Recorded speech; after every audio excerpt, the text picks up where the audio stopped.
Olá, sejam muito bem-vindos a mais um episódio do Ela Investe. E como vocês sabem, aqui no Ela Investe a gente fala de empreendedorismo, de diversidade e diversidade em toda a sua amplitude. E é um tema que eu gosto muito de falar de mulheres e principalmente de soluções para alguns problemas e algumas questões que envolvem mulheres. E a gente vai falar de uma ferramenta, de um SaaS, que é justamente para falar de assédio, de violência contra as mulheres, como especialista, que a gente estava conversando aqui antes, foi maravilhoso, que é a Ana Adobati. Ana, prazer imenso te receber. Eu que agradeço, honradíssima com o convite. Foi uma delícia o que a gente estava conversando antes, Não né? é? Eu acho que a gente já fez um podcast antes, né? Agora a gente vai continuar aqui o papo. Porque, gente, muito bacana conversar com a Ana, assim como eu acho que todo mundo, tanto homens e mulheres, quanto que a gente tem que aprender e refletir sobre esses assuntos, né? A Ana, ela é fundadora da Livre de Assédio e uma líder de impacto social com experiências e iniciativas de combate ao assédio, discriminação, promoção de igualdade de gênero e fortalecimento da sociedade civil. Bom, ela vai falar melhor ela falando dela do que eu aqui lendo, né, o seu currículo, a sua bio, né, Ana? Quero que você me fale do que você faz. A gente vai explicar aqui dessa ferramenta e de alguns cases, mas fala pra gente quem é a Ana. Bom, quem é a Ana? A Ana tem uma formação em jornalismo e administração, extremamente inquieta. E eu sempre remonto a minha história, que quando eu fui repórter, lá atrás, era uma época em que eu cobria quase todo dia a morte de uma mulher, que na época nem se chamava feminicídio. Aquilo me incomodava muito, mas me incomodava ficar no A lugar. gente tá falando de quando isso? Aí vai revelar a minha idade, mas Não, não vai não. tô falando 2003, 2003, 2004. só pra gente ter uma ideia, até se o quanto que mudou e se mudou, né? Mudou até o nome, a nomenclatura na época nem se Sim. falava que era feminicídio. Naquela época, essas questões no ambiente de trabalho já me incomodavam muito, mas a gente normatizava, né? Normalizava, achava que era comum, que era parte do jogo. Você, como mulher, ter que aceitar certos comentários. E não vai nem só para o assédio sexual, vai para o assédio moral também. Bom, mas eu também tenho uma formação em business, morei no exterior, viajei sozinha pra caramba. E aí volto, venho trabalhar no Brasil em grandes empresas, uma delas a Natura, que foi uma grande escola de governança para mim, e de construção de cultura positiva para a mulher, de liderança positiva. E aí trabalho no Rio 2016, no Comitê Olímpico, cuidando do relacionamento do comitê organizador com os comitês asiáticos, e ali era protocolo para caramba. Você imagina, o maior evento do mundo, tem protocolo para tudo. Aquilo ali me fascinava, eu tinha que conhecer a operação inteira. Então, eu lembro assim que tinha até regras muito baseado no lastro das melhores práticas e da lei também, inclusive local. Se tiver um luto, se tiver um caso de violência, o que você faz? Disso tudo, eu criei o meu negócio em 2017, olhando para justamente como é que a gente cria ecossistemas locais onde a gente consiga dizer que é seguro para a mulher trabalhar. Naquela época eu olhava muito para o ambiente de turismo, bares, eventos, era muito a Ana, que viajava sozinha, que sempre foi um A prazer. partir da tua experiência ali, com teu olhar, né? Isso, e também Aham, trazendo ali o que eu aprendi como governança claro, nas claro. empresas, para trazer uma solução. Com o tempo, a gente foi evoluindo, entendendo que também não é só para mulher, a gente tem aí em 2017 não, 2022, um pedido da comunidade LGBT. A gente para raça sempre olhou, porque essa mulher é Sim. interseccional. E aí um evento que a gente faz desde 2018, que é um carnaval premium, lá em Olinda, a comunidade LGBT provoca, vocês têm que cuidar da gente também. Então, aí começa esse Que lugar mais bacana. abrangente. Também, Uhum. sempre a gente teve um olhar para escalar, integrar tecnologias, porque não é só o acolhimento, não é só a palestra, também como a gente integra aí mecanismos de prevenção, Uhum. monitoramento, de accountability, porque a gente está falando de governança, e Sim. também de uma capacidade rápida de reação, né, para poder ali proteger quem está sendo alvo. E também ali a gente sabe que tem sempre empreendedores e lideranças super positivas, que precisa estar no controle e ter a informação em tempo hábil para agir, e aí honrar os valores da sua marca, da sua organização. Então, em resumo, a Ana, que tem toda essa experiência, tanto do meio social, de direitos humanos, como jornalista, junto com a vivência corporativa e também um bocado de estudo de startup Lean, de design centrado no humano, chega na Livre de Assédio e está aqui para trazer essa empresa que oferece soluções muito pragmáticas para poder ter aí, como eu digo, por trás de cada CNPJ tem um CPF também, que sofre quando vê alguém que é discriminado, quando vê alguém que sofre um assédio, né? Estou falando do lugar mais humano, de uma liderança positiva, que quer que o seu negócio não esteja envolvido numa violência, porque é uma violência, né, gente? É uma violência, né? E a gente tem que parar com isso, né? As nossas estatísticas são péssimas, né? No Brasil, mundo, mas aqui no Brasil realmente a gente precisa. E ter ferramentas como a que você criou, que você desenvolveu e que você tem trabalhado com um propósito muito grande, que é o assédio, né? O livre de assédio. Eu quero que você explique um pouco o que que é essa ferramenta, que é um SaaS, né? Um sistema as services. Mas eu quero que você explica o que que tem lá, o que que tem lá, o que que as pessoas vão encontrar nesse sistema. A gente vai falar primeiro da ferramenta, depois a gente vai falar de negócios, que eu quero analisar isso aqui como business mesmo, mas também o quanto que a gente pode escalar e trabalhar isso, não só para que seja um produto rentável, mas que seja extremamente escalável, que chegue realmente para a população e que, enfim, que chegue aí numa estratosfera que a gente tenha uma ferramenta ou mais uma ferramenta onde a gente pode entender que é a favor da mulher. Nossa, isso começa muito na experiência de trabalhar com eventos com mais de 80 mil pessoas. Então, eu digo, eu adoro trabalhar em eventos, que para mim é um grande laboratório humano. Imagina, você tem ali encontros, socialização, um ambiente de relativa permissividade na cultura de que, né, muitas vezes as pessoas compreendem, porque eu estou pagando, eu sou cliente, eu posso tudo, ou então, porque tem álcool, tá tudo ali permitido, enfim. Ali tem uma boa fórmula para a gente testar como é que a gente consegue criar mecanismos, né, de prevenção e de intervenção imediata.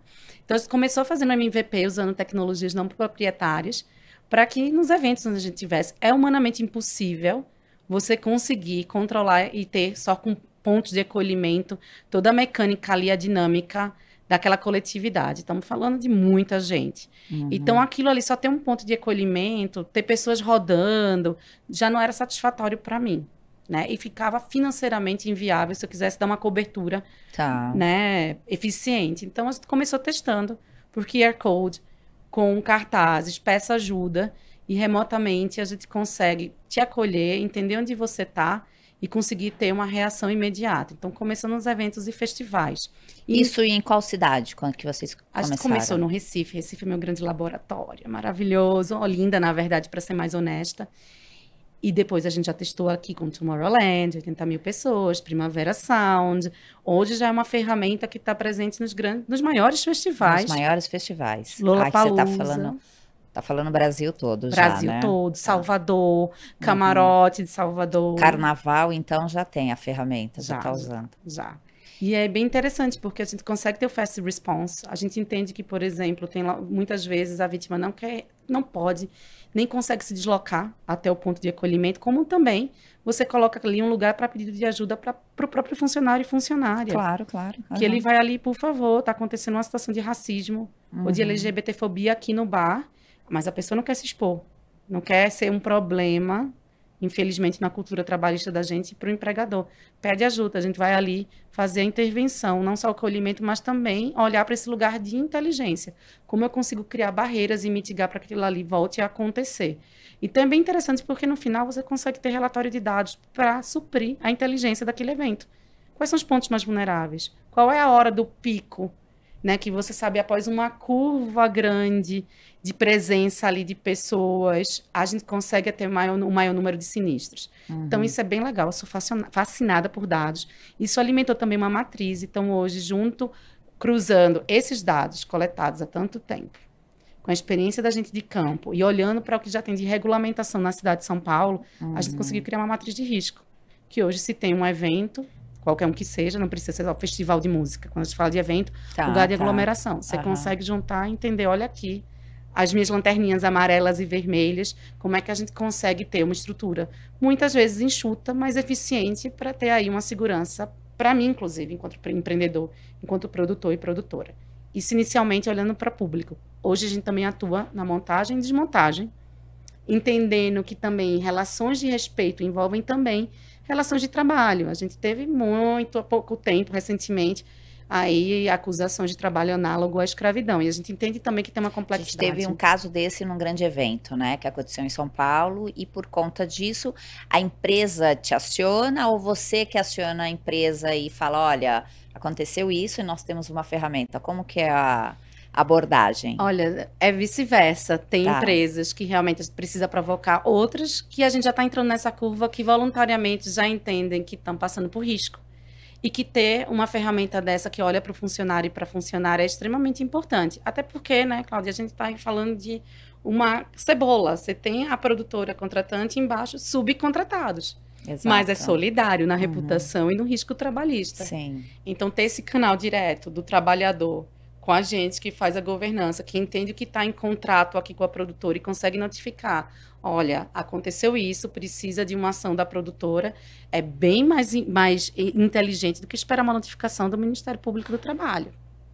Então, hoje a gente consegue entregar isso para os eventos, como também nosso sonho, aí falando de futuro, é levar isso para o ambiente de infraestrutura.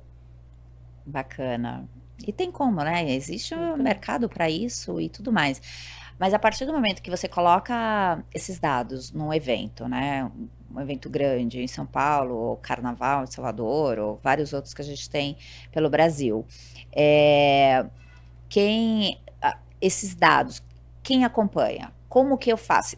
Se eu presenciei no evento alguma ação, seja alguma ação de assédio moral, sexual, ou até uma questão aí trabalhista que você falou, né?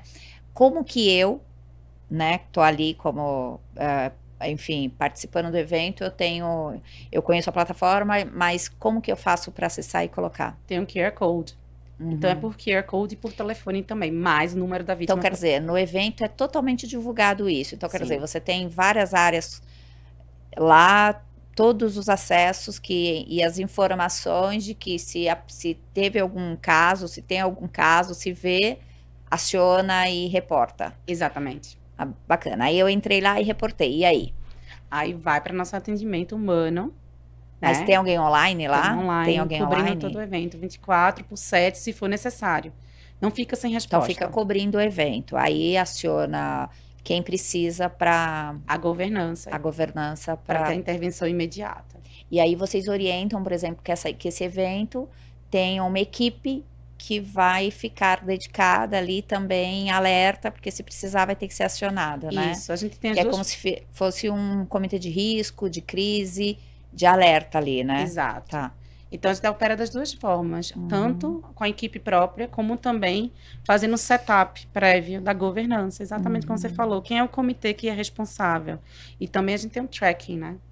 Então, tudo ali fica registrado na ferramenta do horário que foi acionado, também para os relatórios internos, a hora que a gente acionou, a ponta que tem que fazer a intervenção, e também com uma orientação, porque a gente fala muito de curso, de Orientação para a vítima. para a vítima que está aqui comigo online, Uhum. como também para quem vai fazer a intervenção, porque Tá. a gente fala muito de curso, mas aprendizagem para esse público de evento. Verdade. imagina. Mas isso tem que ser feito antes, né, Ana? Antes, com certeza. Tem que ter feito esse trabalho antes com todo o time que vai trabalhar nesse evento para ter saber a melhor abordagem, né? Isso tem que ser, e hoje por Aham. lei é obrigatório, mas a gente também dá uma camada de orientação também nessa ponta, Legal. porque a aprendizagem ela não é homogênea para todas as pessoas. Então, imagina que quem vai fazer a intervenção foi alguém que, por exemplo, tem seus vieses, né? Então, a gente sempre diz, melhor acionar e ter a orientação do nosso time do que você pecar no acolhimento de alguém que está passando por uma situação de vulnerabilidade. Ah, não tenha dúvidas. E eu acho extremamente necessário. Mas quando a gente vê algumas campanhas isso, a gente pensa que até é o governo que está fazendo. Não confunde? Confunde. Não confunde com o governo? Né? E qual é a métrica que vocês usam? Realmente tem muitos acessos? Ou você acha que as pessoas ainda não conhecem, ou não valorizam, ou ainda tem medo, tem vergonha? Pelo tempo que vocês estão com essa plataforma, qual é a dificuldade ou as barreiras que vocês entendem? Olha só, a lei vem aí agora, está em processo de regulamentação, deu uma ajudinha, né? Uhum. Mas eu vou dizer qual é uma barreira. A gente fez um manual que coloca as métricas. Então, para minha ferramenta funcionar e hoje está em contrato tudo, eu preciso ter um adesivamento. A gente conseguiu colocar tudo isso e parametrizar. A questão é você ter pessoas que levam isso a sério, porque é uma metodologia. Então, às vezes, o pessoal está usando. E aí eu me refurto a seguir, se for o caso, e nego a seguir. Se quer usar isso para dizer, mas teve um caso, mas olha aqui o canal de acolhimento. Olha aqui o ponto de acolhimento que eu tive. Está cobrindo quantas pessoas? Então, hoje eu tenho lideranças muito sérias que dizem, olha, tem que fazer bem feito, porque, veja, se a cada 1 segundo uma mulher é assediada no Brasil, você acha que no seu evento não vai ter isso? Ou simplesmente você não está agindo de uma forma de se implicar para realmente dar o acolhimento que hoje é exigido em lei? Então, de fato, é as pessoas levarem a sério, porque informação, parâmetro tem, mas ainda acham que, tipo, não, vou colocar aqui uma pessoa com a camiseta dizendo, estou aqui para te acolher. Realmente essa informação está difundida, essa pessoa é acessível. Quantas mulheres não correm para o banheiro com medo porque o assediador está ali vigiando, circulando? Então, qual é o canal de acesso que essa pessoa tem para pedir ajuda? Então, é o lugar de realmente entender que não é fazer só porque, olha, vai ser só uma camada que se tiver, fiz o que, né, a lei obriga. Mas é de fato se implicar e também a gente tem uma fiscalização que leve isso a sério. Então, as métricas têm, mas aplicabilidade, as pessoas estão usando? Você acha que isso realmente está sendo útil? O que que a gente precisaria mais? Porque eu achei fantástica essa ferramenta. Aí a gente está falando de grandes eventos, mas a gente pode falar disso de uma empresa, compartilhado com RH, com uma estrutura, épocas de campanhas. A gente vai ter agora campanhas eleitorais. A gente sabe quanto que as mulheres são massacradas, né? As nossas mulheres que estão aí fazendo campanhas, se candidatando, são massacradas. E muitas vezes elas relevam muitas questões de assédio, de paquera, ou de comentário, de elogios, né? Então, finge que não é com ela, tem isso também, né? Tem a questão de você passar pano, como eu digo. Passar pano, mas às vezes fala assim, poxa, não se deu conta, passou, né? Eu acho que tem uma coisa do passar pano no sentido assim, qual é a batalha que eu escolho? Exato, que isso que é ruim, né? Tô no controle. Porque isso sofre, né? Claro. E chega uma hora que eu digo que o copo transborda. Né? Então nem julgo quando a pessoa diz assim, eu vou escolher, tô no controle, tô relativamente segura. Então quando eu digo passar pano, não é nem no sentido de dizer, olha, tô perdoando, mas assim, porque tanta batalha que tem aqui na frente, que essa aqui eu vou até relativizar, tem isso. Acho que tem a questão também de se empoderar da lei. Hoje a gente tem saber que está protegida. Cobrar seus direitos. Sim. E contextualmente a gente sabe que não é fácil denunciar, que eu acho que é o principal. Tá. Pedir ajuda ainda é muito difícil. Sim, imagino. Porque tem um julgamento da vítima, tem um medo do que vai acontecer se eu denunciar. De fato, quem está por trás. Quais são as consequências, né? As consequências e até do interventor. Né? Sim. Quem que vai me acolher, mas me acolher como? Se você pega o lastro que a gente tem aí, histórico, de mulheres que vão em delegacia e escutam, mas tem certeza? Né? Eu mesma, quantas vezes em eventos pedi... Você não se equivocou? Mas né? olha, vai dar problema, viu? Isso você aqui tem certeza que você quer seguir com isso? Que absurdo, né? Isso dói, né? Isso fere, né? Nossa, eu não tô sendo limada de exercer o meu poder de cidadã, de ter uma lei, cobrar, ser acolhida. Eu sei que sofri uma violência. E nesses espaços também acontece.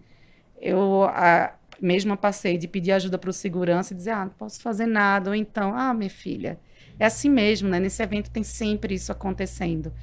Então, tem também esse lugar do tipo, será mesmo que do outro lado, quando eu pedir ajuda, eu vou ser respeitada, enxergada como um ser humano? Então, ainda é um lugar que, digamos, a gente precisa ainda de uma mudança macrocultural que está acontecendo. Fantástico ter leis e protocolos agora que dizem, olha, se não for acolhido, se isso não acontecer, se a vítima não for escutada, né, se a voz dela não for soberana, você tem aí uma penalidade aí, seja na esfera civil ou criminal.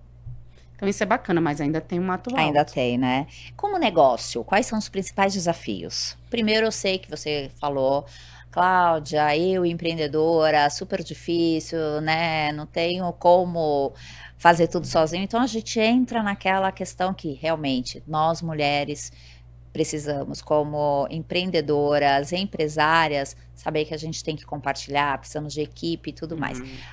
Isso eu já sei que você já comentou e é um desafio, a gente tem que pontuar que não só você, mas muitas mulheres também passam por isso. Mas além disso, do teu negócio, quais são os principais desafios hoje que você encontra? Olha, eu vou dizer que está num momento muito interessante, porque se a gente vai falar de uma abordagem ESG, Uhum. e rima com regulamentação, a gente tem um monte.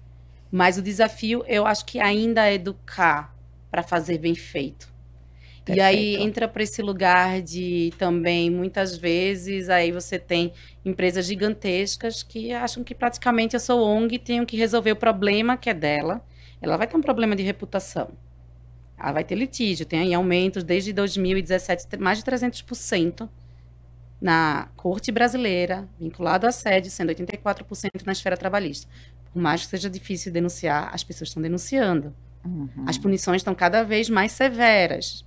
E mesmo assim, eu estou resolvendo um problema para você, com governança, ainda achar que, tipo, é um incremental. Ou que, vamos então, a gente vai te fomentar. Então, por isso, entra aqui, faz com um valor baixo, que depois daqui com a gente você vai ter portfólio. E aí chega num momento, né, Cláudia, que a gente começa a dizer, não, já tem uma estrada aqui, bem grande, eu tenho minhas métricas de retorno, de A diminuição. ideia é boa, mas não querem pagar. Não quero abrir o bolso, sabe? Eu conheço essa história. Eu já escuto há algum tempo, só que hoje a gente tem lei, é obrigatório. Então, né, eu acredito que vai chegar esse momento que o mercado vai estar realmente mais amadurecido. Mas, de novo, a maioria das lideranças ainda é masculina. Eu sei muito bem, sou grata a cada liderança feminina que foram minhas sponsors, porque sentiram, enquanto lideranças de RH, de diversidade, de SG, como Sentiram mulher. impactadas, no mínimo, né? Acho que a gente Super. tem que realmente dar as mãos e apoiar e seguir e fazer que cada vez mais isso tenha uma amplitude, né? Com certeza. Falamos dos desafios, né? Como empreendedora, de realmente fazer o negócio dar certo, crescer, ter escala. Mais do que isso, é um propósito gigantesco, né?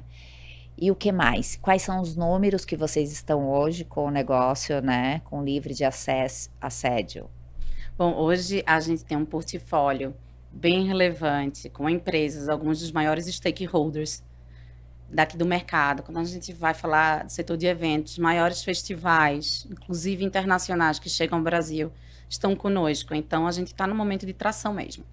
Isso é bem interessante para a gente e está indo para esse lugar que hoje, algo que a gente já previa, que a gente já investigava a legislação, com o advento do ESG e as regulamentações surgindo, para a gente é só um futuro bem interessante de crescimento.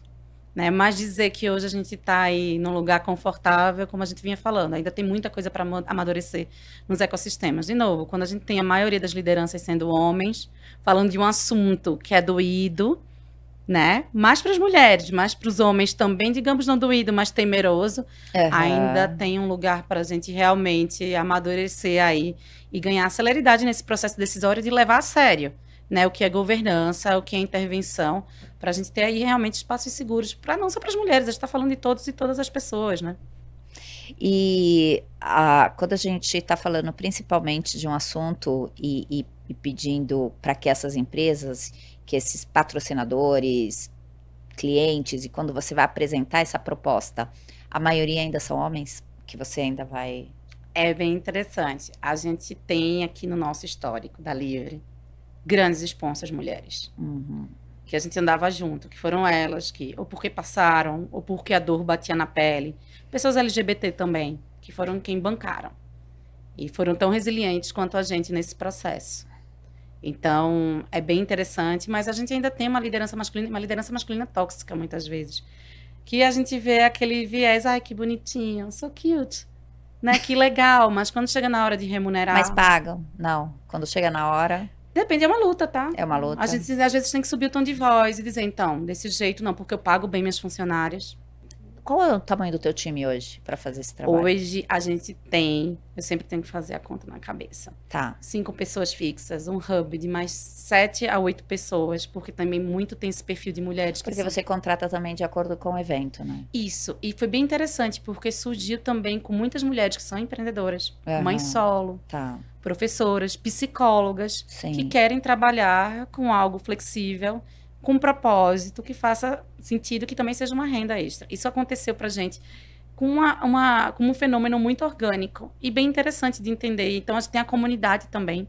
É bem interessante ter comunidade de facilitadoras e de embaixadoras, porque elas terminam virando essa ponta de diálogo com o território. Então, Brasília, recentemente, teve uma situação lá envolvendo uma questão muito mais de advocacy. Então, a embaixadora lá mobilizou a gente fala com a imprensa, a gente conversa aqui. Então, foi muito legal também para dar essa escala, usar essas embaixadoras como nossas porta-vozes. Isso é ótimo, né? Extremamente necessário, até para ter essa capilaridade nas regiões, né?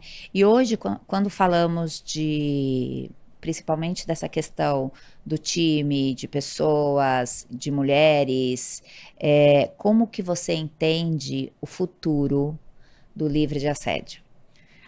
Olha só, a gente está olhando muito para produto.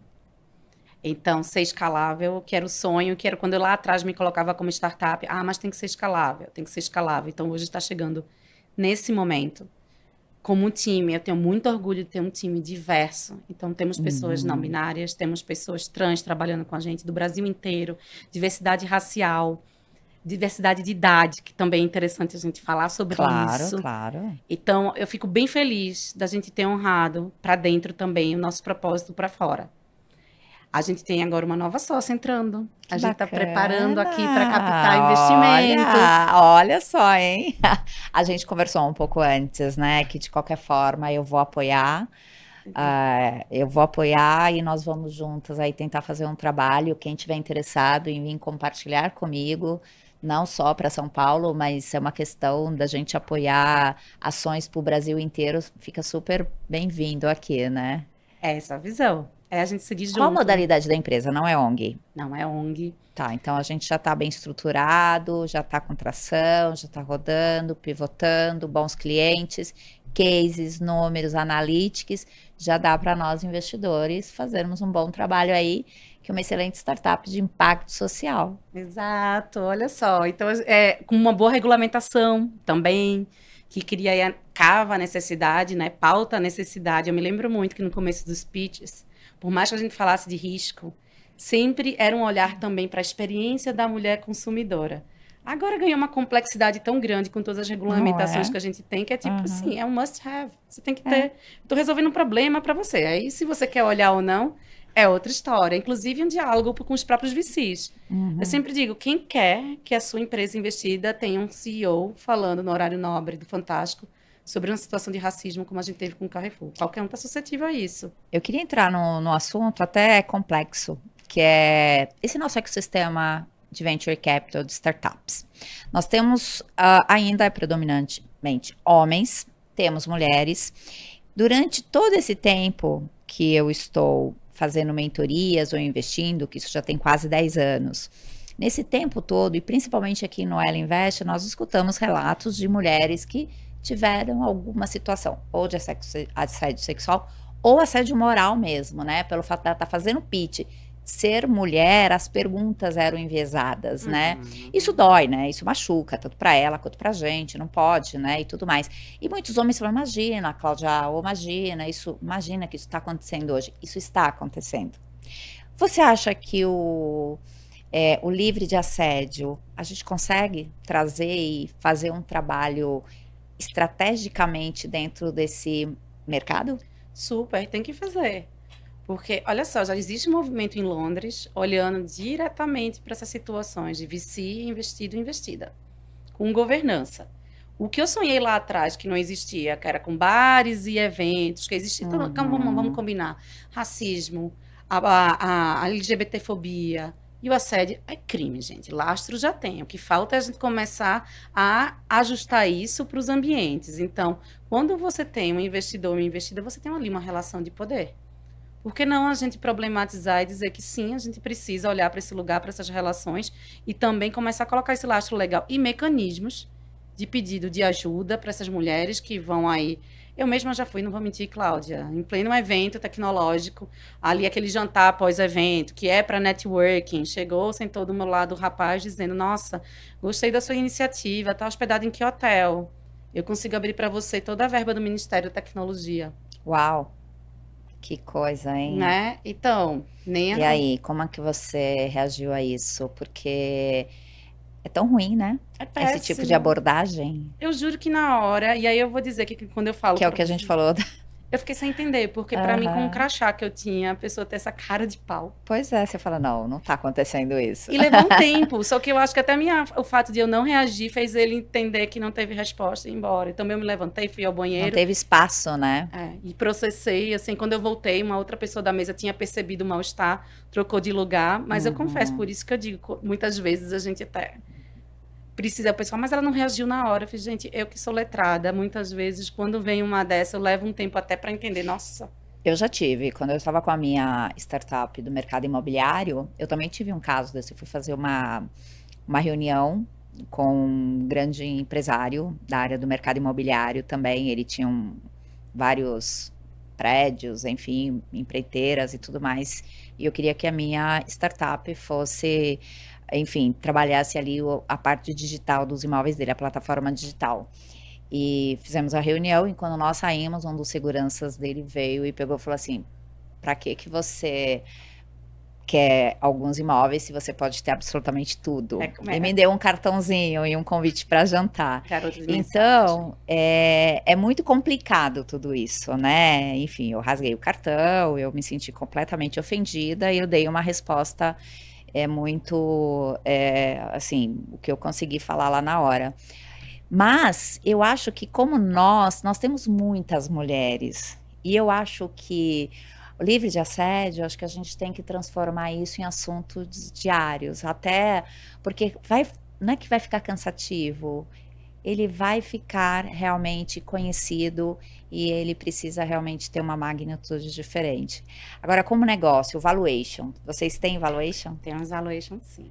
Estou muito orgulhosa. É? Muito orgulhosa. Fala aí um pouco. 14 milhões. Ai, que legal. Então, essa rodada tá com valuation de 14 milhões, é isso? A gente está preparando a casa Tá, aí. Não, eu sei, mas a gente já está. Até sair o programa, até o pessoal entender. O futuro já Eu está acho aqui que na isso mesa. é importante. Exato. Mas, assim, eu adorei te conhecer. Eu acho que você tem uma história muito bacana, você tem uma ferramenta muito bacana. Tem vários desafios. A gente está falando aqui do governo, né? Seria tão interessante se a gente tivesse governantes, né, políticos interessados realmente em ajudar um país, ajudar cidades, ajudar comunidades e melhorar os índices com ferramentas que existem, mas sabemos que nem todos são interessados e nem tudo fica interessante para eles, né? Então temos que seguir aí com a nossa luta, tentando abranger isso da melhor forma possível, principalmente com o objetivo que esses indicadores sejam realmente diferentes, que a gente não tenha essa violência massiva, né? É ruim falar disso, não é? É ruim. De novo, as estatísticas são muito grotescas. A gente tem o país que mais mata pessoas trans no mundo. Aí um aumento incrível de casos de racismo, e porque as pessoas estão falando também. E eu digo, a mudança que teve desde quando eu comecei a trabalhar para agora, de mulheres que chegam para mim, sofri racismo, homens também. Isso é muito bacana, porque quando você vai num evento, num lugar, e que a pessoa sabe que ali pertence a ela, aquele lugar, e diz assim, isso não está certo, e a gente faz a intervenção e ajuda também a cobrar os direitos dessa pessoa, né, de acompanhar não só no protocolo ali do acolhimento, mas para o pós, como diz a lei, é para mim uma semente de um mundo melhor. Claro. E deixar claro que o livre de assédio, a gente está falando muito de mulheres aqui, mas a gente está falando de assédios em várias magnitudes ali, né? E homens também, né? Pessoas que. Nós tivemos essa questão em São Paulo, que foi um dos funcionários que fez a denúncia. Então, quer dizer, é uma ferramenta que abrange todo mundo, é uma comunidade, é um benefício ali para a comunidade, é algo que pode ajudar e interagir, né? A gente falando muito de mulheres, lógico, que a gente precisa trabalhar muito essa questão, mas que também é uma ferramenta aberta aí a denúncias, homens que podem também acessar, denunciar, né? Que se entende que está passando por alguma situação. E devem, né? E devem, que respeito é para todo mundo. Claro que a gente sabe que, né, as vulnerabilidades recaem mais sobre as mulheres, população LGBT, sobre as pessoas negras, mas também respeito é para todo mundo. Quando a gente vai, inclusive, para a relação trabalhista, que a gente falava, né, nos eventos. Olha só, quem é que está trabalhando por trás da montagem e desmontagem? São pessoas que, no geral, também têm sua vulnerabilidade socioeconômica. Então, ter seus direitos dessas pessoas respeitados, essas pessoas serem acolhidas, é extremamente importante. É que a gente tem essa conscientização, que é isso, né? Trabalho é maravilhoso, agora tem que ser com dignidade. Maravilha. Olha, teremos a parte 2 aqui então, hein? Eu aceito. Para a gente falar bastante dessa evolução e da aplicabilidade aí de uma forma muito mais abrangente. Mas assim, foi um prazer enorme te receber, conhecer teu negócio de impacto social, startups, que você tá nesse momento bacana e que principalmente a gente percebe em você essa vontade, que a gente sempre olha o founder e a gente sempre busca essência. E você tem essa essência de buscar isso, e eu tenho certeza que vai muito longe. Parabéns. Eu super agradeço o convite. Obrigada por esse espaço. Eu confesso que geralmente eu estou sendo convidada para falar mais do problema e você abriu esse espaço para falar da solução. E Claro. como negócio, se eu cheguei aqui é porque teve uma empreendedora que pensou muito em como escalar, que estudou muito para isso acontecer. Claro. Então, eu te agradeço Exato. muito. Por valorizar também esse espaço como empreendedora, Cláudia. Então, te agradeço super. Que venham mais fóruns como esse que eu aceito de coração. Teremos. Parabéns, obrigada. E como é que as pessoas te encontram? No Instagram, @livre de assédio. No LinkedIn, livre de assédio. No Instagram pessoal, Ana da Livre. No LinkedIn, Ana Adobate. Ana, espaço ADD, você vai me achar rapidinho. Que legal. Obrigada, parabéns. E vamos em frente, vamos juntas. Vamos juntas.